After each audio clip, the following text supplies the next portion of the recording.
কখনো ছেড়ে যাবে না তো? তুমি থেকে যেও, আমার আর কাউকে লাগবে না। তুমি যদি চাও তোমার জন্য আমি আমার ফ্যামিলিকে ছেড়ে দিব। যদি কখনো ছেড়ে যাও তাহলে খুব একা হয়ে যাব। ধুর, এসব বলবা না তো, আমার একদম ভাল লাগে না এসব, অনেক রাগ লাগে কিন্তু।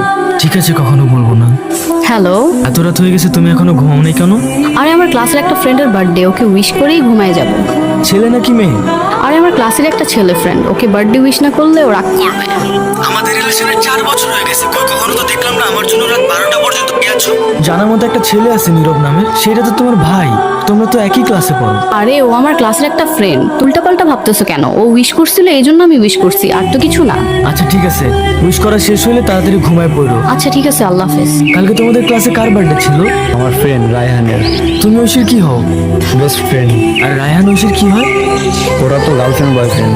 শিব নামের কাউকে চিনো? আছে শুনছি, ওখানে তোর বড় ভাই। ঠিক আছে থাকো, যাই। আমি তোমাকে মন থেকে অনেক ভালোবাসি, কিন্তু কিন্তু তুমি এতটা নিচু হবে কখনো আশা করি নাই। কি কমতি ছিল আমার?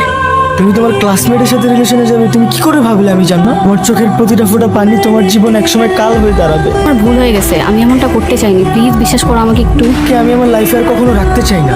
আজকে থেকে তুমি আমার লাইফে মৃত।